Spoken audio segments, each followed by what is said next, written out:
दैनिक Chhattisgarh channel देखना शुरू कर चुके हैं आप और छत्तीसगढ़ प्रदेश की आज की तमाम सभी महत्वपूर्ण बड़ी खबरों की शुरुआत जय जोहार और नमस्कार के साथ। छत्तीसगढ़ में महतारी वंदन योजना की अगली किस्त का भुगतान 70 लाख महिलाओं के खाते में राष्ट्रपति द्रौपदी मुर्मू दिवाली गिफ्ट के तौर पर करने जा रही हैं।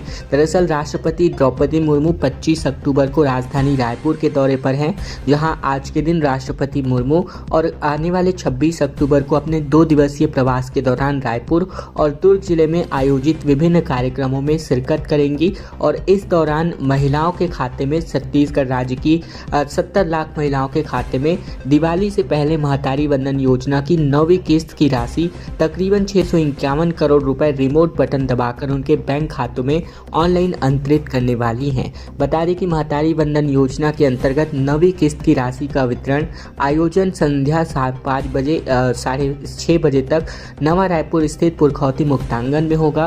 राष्ट्रपति मुर्मू इस मौके पर पुरखौती मुक्तांगन में निर्मित सरगुजा प्रखंड का लोकार्पण करेंगे। राज्यपाल रामेन डेका समेत राष्ट्रपति मुर्मू को आदिम जाति कल्याण विभाग द्वारा प्रकाशित पुस्तकों की प्रथम प्रतियां भेंट करने वाले हैं और इस मौके पर मुर्मू स्थानीय जनजाति समुदाय के लोगों से भी मुलाकात करेंगी और चर्चा भी होगी। साथ ही गौरतलब है कि छत्तीसगढ़ सरकार द्वारा महिलाओं के आर्थिक स्वावलंबन और सशक्तिकरण बढ़ावा देने के लिए योजना का क्रियान्वयन किया जा रहा है। छत्तीसगढ़ में डोंगरगढ़ से लेकर कटघोरा रेलवे लाइन के लिए 300 करोड़ रुपए की स्वीकृति हो चुकी है, जहां खनिज ब्लॉक की नीलामी खदानों के रिकॉर्ड मेंटेन करने संबंधित 83 करोड़ यहां पर दिए जाने हैं। छत्तीसगढ़ में डोंगरगढ़ से लेकर कटघोरा रेलवे लाइन के प्रारंभिक काम के लिए 300 करोड़ जारी करने का निर्देश मुख्यमंत्री विष्णुदेव साय ने दिया है, जहां बीते दिन मुख्यमंत्री छत्तीसगढ़ खनिज विकास निधि सलाहकार समिति की 20वीं बैठक ले रहे थे। सीएम आवास कार्यालय में हुई इस बैठक में अलग अलग खनिज परियोजनाओं और अधोसंरचनाओं के लिए राशि की स्वीकृति दी गई। बैठक में मुख्य सचिव अमिताभ जैन, मुख्यमंत्री सचिव पी दयानंद और साथ ही सीएम ने इस बैठक में फंड से जुड़ी जानकारी अफसरों से ली। बैठक में छत्तीसगढ़ रेलवे कॉरपोरेशन को डोंगरगढ़ कबीरधाम मुंगेली कटघोरा रेल मार्ग के लिए भू अर्जन और प्रारंभिक निर्माण के कामों के लिए 300 करोड़ की राशि दिए जाने की स्वीकृति दी गई है। इससे इन इलाकों में ट्रेन कनेक्टिविटी बढ़ाने का काम शुरू हो सकेगा। बैठक में माइनिंग रिसर्च, खनिज ब्लॉक नीलामी, खानों का IT निर्धारित आधारित रिकॉर्ड मेंटेन करने 83 करोड़ रुपए की राशि स्वीकृति की गई और साथ ही ये तय किया गया कि प्रदेश में खनिज से राजस्व को कैसे बढ़ाया जाए, इस पर एक्सपर्ट रिसर्च करेंगे। इसके लिए 20 करोड़ रुपए की अतिरिक्त राशि यहां पर दी जानी है। बिलासपुर को जल्द ही अंतर्राष्ट्रीय स्तर का कबड्डी और हॉकी मैदान मिलने जा रहा है, जहां 10 करोड़ 29 लाख रुपए की गैलरी और फ्लड लाइट का काम जारी है। कलेक्टर ने इसका जायजा बीते दिन लिया। न्यायधानी बिलासपुर में अंतर्राष्ट्रीय स्तर पर कबड्डी और हॉकी मैदान के निर्माण का काम तेजी से चल रहा है, जहां राज्य स्तरीय खेल प्रशिक्षण केंद्र बहतराई में इन दिनों हॉकी स्टेडियम में 10 करोड़ 29 लाख रुपए की लागत से गैलरी और फ्लड लाइट का निर्माण काम चल रहा है। कलेक्टर अवनीश ने बीते दिन निरीक्षण करके PWD के अफसरों को समय सीमा और गुणवत्ता के साथ कार्य पूर्ण करने का निर्देश जारी किया। साथ ही प्रशासन का दावा है कि निर्माण पूरा होने के बाद हॉकी और कबड्डी की अंतर्राष्ट्रीय स्तर की खेल प्रतियोगिताओं का आयोजन यहां किया जा सकेगा। कलेक्टर ने परिसर में बन रहे इंडोर कबड्डी हॉल और आउटडोर कबड्डी मैदान का भी जायजा लिया, जहां उन्होंने परिसर में संचालित जिम का निरीक्षण किया और प्रशिक्षण प्राप्त कर रहे खिलाड़ियों से बातचीत कर सुविधाओं और प्रशिक्षण के विषय में जानकारी ली। सांसद विजय बघेल का वीडियो जो है सोशल मीडिया पर वायरल हो रहा है, जहां D.Ed B.Ed के अभ्यर्थियों से इन्होंने कहा कि घोषणा से क्या होता है। दरअसल सोशल मीडिया पर भाजपा एक घोषणा पत्र समिति की संयोजक और दुर्ग सांसद विजय बघेल से वीडियो में जमकर वायरल हो रहे हैं, जहां वायरल वीडियो में सांसद बघेल B.Ed D.Ed के अभ्यर्थियों से सवाल सुनकर कह रहे हैं कि घोषणाएं होती रहती हैं, घोषणा से क्या होता है। इस बयान पर D.Ed B.Ed संघ ने अपनी नाराजगी व्यक्त की है। D.Ed B.Ed के अभ्यर्थियों ने विजय बघेल के बयान पर कहा कि अगर घोषणा से कुछ नहीं होता तो चुनाव से पहले मोदी की गारंटी के रूप में 57,000 शिक्षक भर्ती का वादा करके हमसे वोट क्यों मांगा, और अब आपने तो बोल दिया कि घोषणाओं का कोई अर्थ नहीं है। प्रधानमंत्री नरेंद्र मोदी से भी बुलवा दीजिए कि उनकी गारंटी झूठी थी, क्योंकि आप लोगों ने मोदी की गारंटी को झूठा साबित कर दिया। अभ्यर्थियों ने कहा कि 11 महीने हो गए भाजपा सरकार बने, शिक्षक भर्ती का पता नहीं है, गारंटी तो खत्म हो गई। 33,000 शिक्षक भर्ती निकाल कर अपनी वारंटी बचा लीजिए। युवाओं ने कहा कि प्रदेश में 75,000 शिक्षकों का पद खाली है, सोचिए कैसे बच्चे पढ़ाई कर रहे हैं। विधानसभा में घोषणा किए थे कि शिक्षक भर्ती की प्रक्रिया शुरू हो गई है, तो प्रक्रिया हमें दिखाई क्यों नहीं दे रही है। ये तमाम सवाल जो है इन्होंने सोशल मीडिया पर वायरल वीडियो के माध्यम से भी जवाब मांगे हैं। सरगुजा में 10 घंटे तक चक्का जाम हो गया, नगर बंद करके प्रदर्शन किया गया। आश्वासन के बाद भी सड़क नहीं सुधरने के हालात को लेकर के ये लोग भड़क गए और कई किलोमीटर तक वाहनों की लंबी लाइनें लग गई।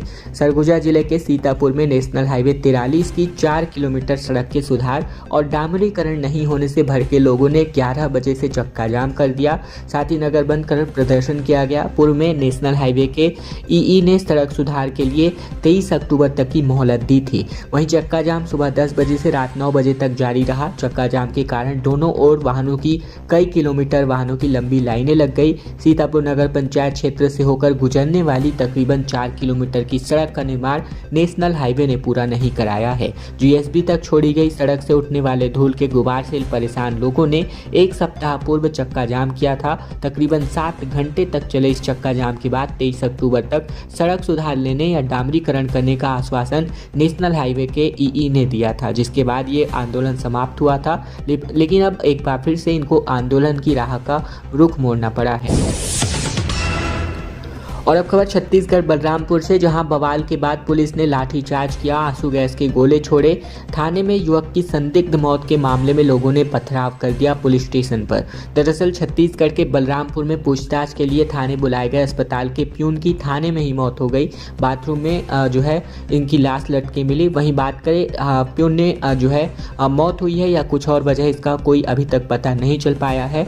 घटना से आक्रोशित लोगों ने थाने के सामने जमकर हंगामा किया। वहीं पथराव और पुलिस वाहनों में तोड़फोड़ भी की गई। और जानकारी के मुताबिक बलरामपुर हॉस्पिटल में पदस्थ प्यून गुरुचंद मंडल की पत्नी तकरीबन 20 दिनों से लापता थी और इस मामले में शिकायत बलरामपुर थाने में की गई थी। पत्नी की गुमशुदगी को लेकर बलरामपुर पुलिस ने गुरुचंद मंडल को थाने में कई बार पूछताछ के लिए बुलाया हुआ था। बीते दिन भी पुलिस ने उसको पूछताछ के लिए दोपहर तकरीबन 2 बजे थाने बुलाया था और घटना की जानकारी लगते ही डॉक्टर्स और हॉस्पिटल स्टाफ थाने पहुंच गया और जमकर हंगामा किया गया। जांच की मांग को लेकर आक्रोशित लोगों ने थाने और एसपी कार्यालय के सामने चक्का जाम कर दिया। कुछ ही देर में आक्रोश इतना बढ़ गया कि पुलिस को लाठीचार्ज और आंसू गैस के गोले तक छोड़ने पड़ गए। रायपुर विधानसभा दक्षिण उपचुनाव को लेकर बैज ने भूपेश बघेल का दामन नहीं थामा। ये तमाम बातें सोशल मीडिया पर जमकर वायरल हो रही हैं। आकाश के प्रचार वाहन पर बघेल ने महंत को हाथ पकड़कर चढ़ाया, लेकिन दीपक ने इनका इनकार कर दिया। तो ये वीडियो अब सोशल मीडिया पर जमकर वायरल हो रहा है। रायपुर दक्षिण विधानसभा उपचुनाव के लिए कांग्रेस प्रत्याशी आकाश शर्मा ने गाजे बाजे और बड़ी रैली के बाद बीते दिन अपना नामांकन पत्र दाखिल किया और इस दौरान एक वीडियो काफी चर्चा में आ चुका है। प्रचार वाहन पर चढ़ने के लिए भूपेश बघेल ने जब हाथ आगे बढ़ाया तो दीपक बैज ने इनकार कर दिया। इससे पहले भूपेश बघेल ने महंत को भी हाथ दे करके ऊपर चढ़ाया था। हालांकि मीडिया में बातचीत में भूपेश बघेल ने हंसते हुए कहा कि दीपक बैज मेरे छोटे भाई हैं, लेकिन अध्यक्ष भी हैं और साथ ही अध्यक्ष होने के नाते उनका सम्मान करता हूं। साथ ही बीजेपी और तंज कसते हुए इन्होंने कहा कि क्या बृजमोहन के साथ विष्णु की बनती है, ओपी की बनती है क्या, अरुण साहब के साथ बनती है क्या, सब मिलकर बृजमोहन को दिल्ली भेज दिए हैं। इससे पहले भूपेश ने मंच से कहा था कि भाजपा ने बृजमोहन अग्रवाल को किसी के लायक नहीं समझा। बृजमोहन को आप लोगों ने मंत्री बनाया था, लेकिन उन्हें हटाकर सुनील सोनी को टिकट देती गई। अब बृजमोहन अग्रवाल आकाश शर्मा को बाहरी कह रहे हैं, इससे बड़ा मजाक क्या हो सकता है। बिलासपुर में फ्लाइट को बम से उड़ाने की धमकी दे दी गई। जहां प्रयागराज होते हुए ये फ्लाइट दिल्ली जा रहा था, यात्रियों को उतार करके इसकी जांच की गई। बिलासपुर से दिल्ली जा रही फ्लाइट को बम से उड़ाने की धमकी मिली है। खबर के बाद यात्रियों को आनन फानन में उतारा गया, जिसके बाद फ्लाइट की जांच की गई, जिसमें यह धमकी अफवाह निकली और इस दौरान यात्रियों में अफरा तफरी की स्थिति निर्मित हो गई थी। कोलकाता से दिल्ली आ रही और साथ ही फ्लाइट नंबर 91763 बिलासपुर पहुंची थी, जो दिल्ली रवाना हो रही थी। जहां गुरुवार को 85 फ्लाइट्स को ऐसी धमकी मिली, जिसमें एक की जांच की बिलासपुर में की गई, जहां विमान लैंडिंग होते ही उसे आइसोलेशन बे में खड़ा किया गया और विमान में बैठे सभी यात्रियों को उतारकर टर्मिनल भवन में लाया गया। बता दें कि देश भर में 85 फ्लाइट्स को ये धमकी दी गई थी। मीडिया रिपोर्ट्स के मुताबिक एयर इंडिया की 20, इंडिगो की 20, विस्तारा की 20 और आकाशा एयर के 25 फ्लाइट्स इसमें शामिल हैं। बिलासा देवी केवटिन एयरपोर्ट के XID पर भी धमकी मिली थी और इस धमकी की जानकारी मिलते ही एयरपोर्ट के अफसरों ने तत्काल कोलकाता की फ्लाइट को रोक दिया। खबर मिलते ही बॉम्ब स्क्वाड भी मौके पर पहुंची थी। रायपुर में नए नर्सिंग कॉलेज का शुभारंभ किया गया, जहां स्टूडेंट्स को सीएम ने शपथ दिलाई। हार्ट सर्जरी करवा करके ठीक हुए बच्चों को भी यहां पर चॉकलेट सौंपी गई। मुख्यमंत्री विष्णुदेव साय ने बीते दिन अटल नगर नवा रायपुर स्थित सत्य साई संजीवनी हॉस्पिटल परिसर में श्री सत्य साई नर्सिंग कॉलेज का शुभारंभ किया। कार्यक्रम के दौरान BSc नर्सिंग होम के स्टूडेंट्स को लैंप लाइटिंग कार्यक्रम में शपथ दिलाई गई, जिसमें उन्होंने मानवता की सेवा और कर्तव्य के प्रति प्रतिबद्ध रहने की प्रतिज्ञा दिलाई। इस मौके पर विधानसभा अध्यक्ष डॉक्टर रमन सिंह और स्वास्थ्य मंत्री श्याम बिहारी जायसवाल भी उपस्थित नजर आए। मुख्यमंत्री श्री साय ने सत्य साई योगदान की सराहना करते हुए कहा कि यह अस्पताल सत्य साई बाबा के आशीर्वाद से माता कौशल्या की धरती और भगवान राम के ननिहाल में बना है। इसका उद्देश्य मानवता की सेवा है। उन्होंने कहा कि अस्पताल में जन्मजात हृदय रोग से पीड़ित तकरीबन 33,000 से अधिक बच्चों के जटिल हृदय ऑपरेशन निःशुल्क किए गए हैं। OPD में 3 लाख से ज्यादा बच्चों का स्वास्थ्य परीक्षण किया गया है, जिससे छत्तीसगढ़ की देश विदेश में पहचान बनी है। रायपुर दक्षिण विधानसभा उपचुनाव को लेकर 24 कैंडिडेट्स ने अपना अब तक नामांकन पत्र भरा है, जहां पर्चा दाखिल करने की आज आखिरी तारीख है। ऐसे में नोडल अधिकारियों के साथ इसकी बैठक हुई है। साथ ही खर्चों पर भी अब टीम नजर रखने को लेकर समीक्षा बैठक आयोजित कर रही है। रायपुर दक्षिण विधानसभा उपचुनाव को लेकर व्यय प्रेक्षक कनुप्रिया दमोर ने बीते दिन नोडल अधिकारियों की बैठक ली और इस दौरान उन्होंने पारदर्शिता से निर्वाचन कार्य संपन्न कराने, चुनाव को दौरान सोशल मीडिया पर चल रही एक्टिविटीज पर नजर रखने को कहा। साथ ही मीडिया मॉनिटरिंग की सभी विंग को पेड न्यूज पर नजर बनाए रखने को लेकर कहा। उन्होंने अधिकारियों से इसकी चुनाव लड़ने के वाले सभी कैंडिडेट्स की ओर से किए जा रहे खर्च की निगरानी करने को लेकर भी बातें कही। साथ ही व्यय की जानकारी शाखा को सूचित करने की बात कही गई। व्यय प्रेक्षक ने FST की टीम और FST की टीम को निरंतर जांच करने, SST की टीम और FST की टीम को लगातार कड़ी कार्यवाही करने को लेकर निर्देश दिए गए। साथ ही जांच के दौरान वीडियोग्राफी करवाने को कहा गया। व्यय प्रेक्षक दमोर ने कहा कि चेक पॉइंट्स पर कर्मचारी हमेशा अलर्ट रहे और मॉनिटरिंग करते रहें। छत्तीसगढ़ में आगामी 1 नवंबर को राज्योत्सव का आयोजन नहीं होगा। इसको लेकर 4 से 6 नवंबर तक नवा रायपुर में आयोजन होगा, जिसके लिए फ्री बस की सुविधा, फूड कोर्ट बनाया जाएगा। छत्तीसगढ़ का राज्योत्सव इस बार 1 नवंबर को नहीं बल्कि 4 से 6 नवंबर के बीच आयोजित होगा, जहां राज्योत्सव मेला नवा रायपुर में आयोजित होगा। गुरुवार को प्रदेश के मुख्यमंत्री विष्णुदेव साय ने इस आयोजन से जुड़ी एक बैठक ली है। CM ने इस तैयारियों को लेकर जानकारियां ली है और ये तय किया गया है कि सरकार रियायती दरों पर आम लोगों के लिए बस की सुविधा उपलब्ध कराएगी। राज्योत्सव के दौरान आयोजन स्थल पर प्रत्येक दिन शाम को सांस्कृतिक कार्यक्रम आयोजित किए जाएंगे। साथ ही राज्योत्सव के आखिरी दिन यानी 6 नवंबर को राज्य अलंकरण समारोह आयोजित किया जाएगा, जिसमें विभिन्न क्षेत्रों के उत्कृष्ट कार्य करने वाले व्यक्तियों और संस्थाओं को राज्य अलंकरण से सम्मानित किया जाएगा। राज्योत्सव स्थल पर विभिन्न विभागों द्वारा प्रमुख विभागीय योजनाओं पर केंद्रित प्रदर्शनी लगाई जाएगी। निजी संस्थानों और PSU संस्थानों के लिए भी हैंगर कोर्ट बनाया जाएगा। कृषि और जल संसाधन विभाग द्वारा भी प्रदर्शनी लगाई जाएगी, जहां प्रदर्शनी में विभागों की नई योजनाओं को प्रमुखता से प्रदर्शित करने की विभिन्न खबरें हैं। छत्तीसगढ़ में डॉक्टर ने 200 करोड़ रुपए की ठगी कर डाली। रिटायर्ड BSP कर्मचारी, व्यापारी डॉक्टर इसके टारगेट बने। अधिक ब्याज का लालच देकर आलीशान बंगला बनाया और महंगी कारें खरीदकर फरार हो गया। छत्तीसगढ़ के भिलाई में अपोलो BSR अस्पताल की शुरुआत करने वाले नामी शिशु रोग विशेषज्ञ डॉक्टर MK खंडूजा ने तकरीबन 200 करोड़ की ठगी कर डाली। वो और उनकी टीम रिटायर्ड BSP कर्मचारियों को टारगेट करते थे। रिटायरमेंट के बाद एक मुश्त पैसा आता तो अधिक ब्याज का लालच देकर उनसे BSR हेल्थ वेंचर में लाखों रुपए इन्वेस्ट कराते थे।